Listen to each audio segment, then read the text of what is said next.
आज खुश तो बहुत होंगे तुम, जो कभी तुम्हारे मंदिरों की सीढ़ियां नहीं चढ़ा, जिसने कभी तुम्हारे सामने सिर नहीं झुकाया, जिसने कभी तुम्हारे सामने हाथ नहीं जोड़े, वो आज तुम्हारे सामने हाथ फैलाकर खड़ा है। आज खुश तो बहुत होंगे तुम। अमिताभ बच्चन यांचा सुप्रसिद्ध डायलॉग विजय दीवार मधला, आपल्याला माहिती आहे विजय हा नास्तिक आहे. तो मंदिरात जातो, देवाला बोलतो, शंकराला बोलतो आणि म्हणतो आज तर तू खूप खुश असशील, कारण जो माणूस कधीच मंदिरात गेला नाही, जो माणूस कधीच झुकला नाही, तो आज तुझ्यासमोर हात पुढे करून हात पसरून उभा आहे. आज तू खूपच खुश असशील. हा डायलॉग आठवण्याचं कारण म्हणजे काही वेळापूर्वी शिक्षण मंत्री धर्मेंद्र प्रधान यांनी राजीनामा दिलेला आहे. अर्थात धर्मेंद्र प्रधान यांचा हा राजीनामा असला तरी सुद्धा झुकलेले आहेत ते मोदी प्रधानमंत्री. राजीनामा प्रधान यांचा, पण झुकले प्रधानमंत्री, जे स्वतःला परमात्म्याचा अवतार म्हणतात, नॉन बायोलॉजिकल म्हणतात स्वतःला, त्या परमात्म्याला झुकावं लागलं. त्यामुळे ज्या प्रकारे अमिताभ म्हणाला, तो स्वतःविषयी म्हणाला की आज, म्हणजे तो स्वतःच्या अनुषंगाने बोलताना देवाला असं म्हणाला की आज खुश तो बहुत होंगे तुम. पण आज तो जो परमात्मा आहे तो झुकला आहे आणि आमचे जेनझी आज खुश तो बहुत आहे. खूप आनंदात आहे. त्याचं कारण असं की धर्मेंद्र प्रधान यांच्या राजीनाम्याची मागणी गेले 3 महिने सुरू होती आणि अखेरीस अनेक विद्यार्थ्यांवरती अत्याचार झाला. सोनम वांगचुक यांना 26 दिवस उपोषण करावं लागलं. आयसाच्या मुलांनी 23 दिवस उपोषण केलं. अनेकांनी मार खाल्ला, रक्तबंबाळ झाले, एक मुलगी व्हेंटिलेटरवरती होती. अशा प्रकारचे अनेक अनन्वित अत्याचार जेव्हा झाले तेव्हा अखेरीस हा राजीनामा आला. खरं म्हणजे किती सामान्य गोष्ट आहे राजीनामा ही, पण मोदी सरकारचा अहंकार इतका की एका मंत्र्याचा राजीनामा घ्यायला सुद्धा ते तयार नव्हते. त्यामुळे धर्मेंद्र प्रधान यांच्या राजीनाम्यानंतर 3 महत्त्वाच्या गोष्टी सिद्ध होतात. त्या 3 महत्त्वाच्या गोष्टी काय आहेत? नंबर 1, मोदी सरकार हे प्रचंड इगोइस्टिक, अत्यंत अहंकारी असं सरकार आहे, पण या अहंकाराला नमवता येतं हे याच्यातून सिद्ध झालं. ही अतिशय महत्त्वाची गोष्ट आहे. लक्षात घ्या, कुठलंही सरकार कितीही दमनशाही असू द्यात, कितीही हुकुमशाही असू द्यात, पण त्यांना झुकवता येऊ शकतं हे यातून सिद्ध होतं. दुसरी महत्त्वाची गोष्ट अशी, कुठलाही हिंसक मार्ग या आंदोलकांनी वापरला नाही. अतिशय अहिंसक पद्धतीनं, शांततेनं त्यांनी हे आंदोलन केलं.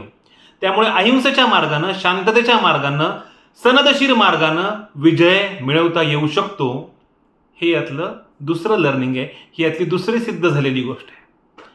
आणि तिसरी महत्त्वाची गोष्ट म्हणजे फक्त धर्मेंद्र प्रधान यांचा राजीनामा घेऊन आता भागणार नाही. मुद्दा असा आहे की त्याच्या पुढची लढाई खूप मोठी आहे. याचं कारण असं की शिक्षण व्यवस्थाच नव्हे, सर्व पातळ्यांवरती आपली संस्थात्मक, ज्याला म्हणता येईल की सगळी चौकट ही खिळखिळी झालेली आहे. कायदे मंडळ, कार्यकारी मंडळ, न्यायमंडळ, माध्यमं ही पूर्णपणे संपुष्टात आलेली आहेत. त्याच्यामुळे आता आपल्यावरती खूप मोठी जबाबदारी आहे. लोकशाही रिस्टोर करण्याचा, रिक्लेम करण्याचा, तिच्यावर पुन्हा दावा करण्याचा फार मोठा प्रयत्न हा या जेन झीनं केलेला आहे. त्यामुळे सुरुवातीलाच मी जेन झीला सलाम करतो, त्यांचं अभिनंदन करतो आणि मला असं वाटतं की त्यांनी जी उमेद जागवलेली आहे ती उमेद फार महत्त्वाची आहे.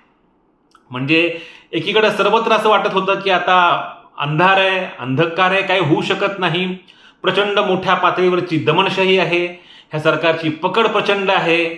पण एकच निर्धार जेव्हा असतो, म्हणजे जेव्हा महात्मा गांधींनी दांडी यात्रा सुरू केली आणि आपल्याला माहिती आहे की मीठ उचललं साबरमतीच्या त्या सगळ्या ठिकाणी जाऊन, आणि आपल्याला माहिती आहे की तिथे त्या अनुषंगानं गदिमांची ओळ आहे, उचललेस तू मीठ मूठभर आणि साम्राज्याचा खचला पाया.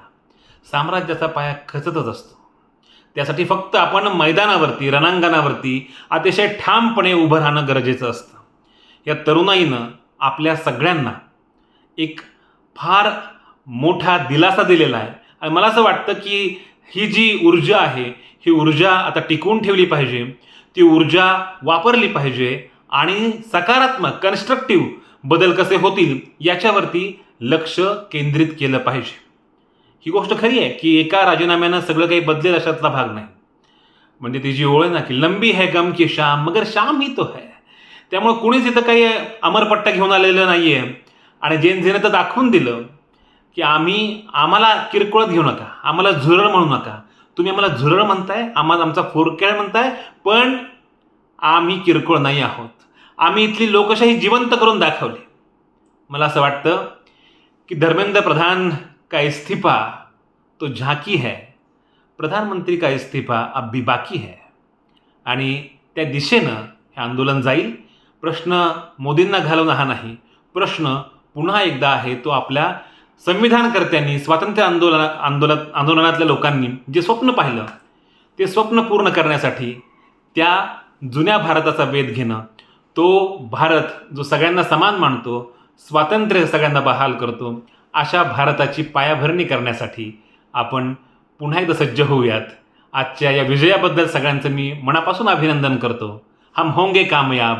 Yes we can.